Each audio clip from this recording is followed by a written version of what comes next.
At 62, I had already come to terms with where I stood. I had recently retired from my teaching career, living in a quiet house nestled on the outskirts of town, and filling my days with gardening and books. My husband had passed away 5 years ago, and since then I had found comfort in a simple routine. But nothing could have prepared me for the changes that came when my stepson Alex came to live with me. Alex was 22, fresh out of college, with dreams of starting his career as a graphic designer in the city. His father and I had married just 2 years before his passing, and though Alex and I didn't get many chances to bond back then, we had always been cordial. When Alex called me a few months ago, I hadn't heard from him in a while. "Hey, Mara," he said, his voice a bit hesitant. "I know this is kind of sudden, but I need to ask for a favor." I could hear the concern in his voice, and before he even finished, I knew what he was going to ask. He was in between jobs, trying to get his footing in a competitive field, and was struggling with rent. I told him he could stay with me for as long as he needed, until he found a stable job and a place of his own. I remember the day he arrived.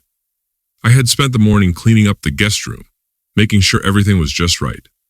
As the hours passed, I found myself getting anxious, something I hadn't felt in years. What would it be like having someone so young living under my roof again? It had been so long since I had shared my space with anyone, let alone a man his age. When he finally pulled up in his old, beat-up car, I stepped outside to greet him. He smiled at me with that same familiar grin I remembered from family gatherings. But something was different now. He wasn't the awkward teenager I'd known. Alex had grown into a tall, broad-shouldered young man with a confident air about him.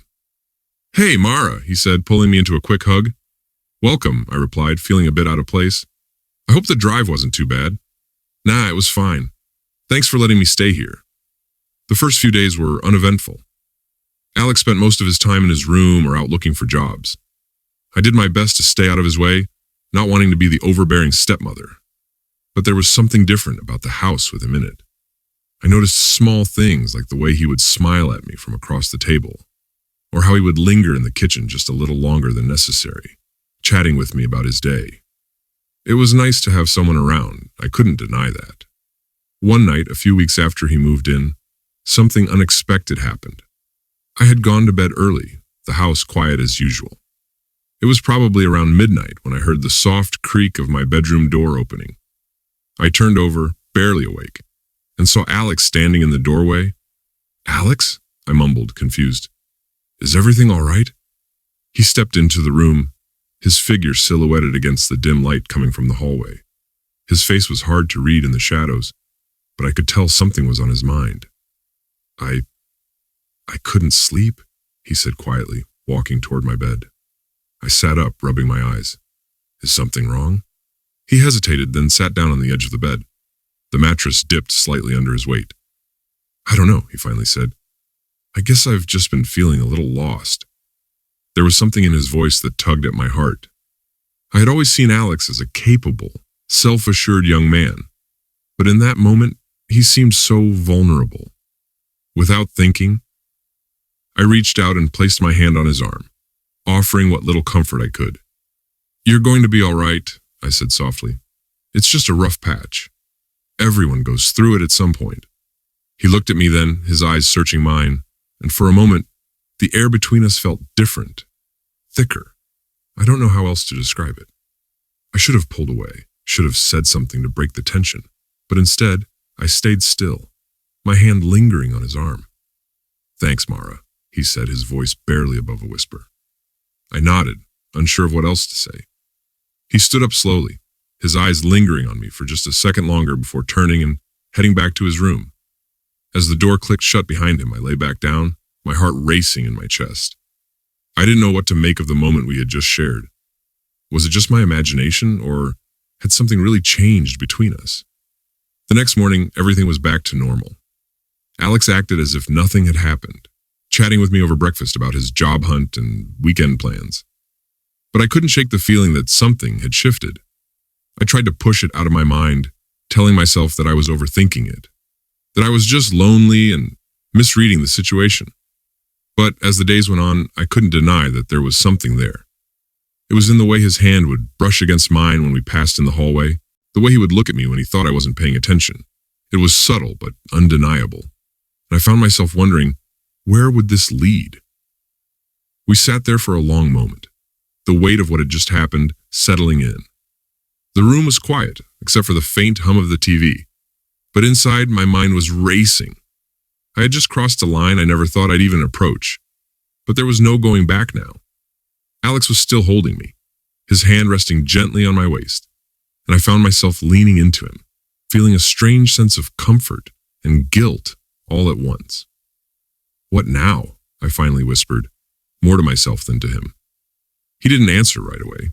Instead, he shifted slightly, turning to face me fully.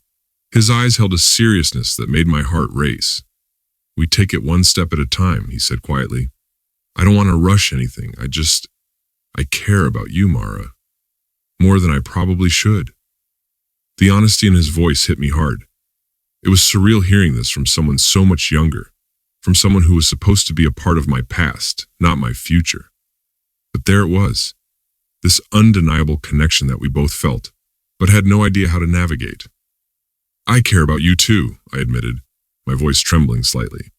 "But this is complicated, Alex. So much more complicated than either of us might realize." "I know," he said softly. "I get that. But we don't have to figure everything out right now. We can just take it slow." I nodded, trying to process everything. My rational mind was screaming at me to stop, to push him away and set boundaries. But another part of me, the part that had been buried under years of loneliness and grief, was telling me something different. It was telling me that maybe, just maybe, I deserved to feel something again, even if it was unconventional, even if it was messy. For the next few days, things were different. We didn't talk about the kiss, but the energy between us had shifted. There was a quiet understanding, an unspoken agreement that something had begun, and we were both tiptoeing around it, not wanting to break the fragile balance we had created. One evening, a week later, Alex came home from a job interview, a grin on his face. "I think it went well," he said, dropping his bag by the door. "They seemed interested. I'll know by the end of the week." "That's great," I replied, genuinely happy for him. We spent the evening in the living room, talking, laughing, falling into an easy rhythm that felt more natural than I had expected. As the night wore on, I found myself watching him more closely, noticing little things. His laugh, the way he absent-mindedly ruffled his hair, the warmth in his eyes when he looked at me. It was strange, feeling this pull toward him. But at the same time, it felt right. Later, as I was heading upstairs to bed, Alex called after me. "Mara." I stopped on the stairs, turning to look at him. He was standing at the base of the steps, his hands in his pockets, an uncertain look on his face. "Yeah?" I asked, my heart pounding. I wanted to say thank you for everything," he said, his voice soft. "You've been there for me in ways I didn't expect, and I don't want to mess things up between us." I smiled gently, though there was a knot tightening in my chest. "You're not messing anything up, Alex. We're both just figuring things out." He nodded, his eyes searching mine. "Good night, Mara." "Good night, Alex." As I lay in bed that night, staring up at the ceiling, I couldn't help but think about how much had changed in such a short time. The house felt different with him in it, more alive, more complicated, but also more fulfilling. Weeks passed, and we continued to dance around this delicate balance. There were moments when the tension between us would rise, when our hands would brush or we'd sit a little too close on the couch, but we never talked about it. We both knew something had shifted, but neither of us was quite ready to take that next step. One night after Alex had officially landed his job, we decided to celebrate. We ordered takeout, opened a bottle of wine, and spent the evening talking about his future, his plans, and his excitement for what was to come. But as the night wore on and the wine loosened our inhibitions, the conversation drifted to us, to that night in the kitchen, to the kiss. "I haven't been able to stop thinking about it," Alex admitted, his voice low, his eyes locked on mine. "About you." I swallowed hard, the knot in my chest tightening. "Neither have I whispered.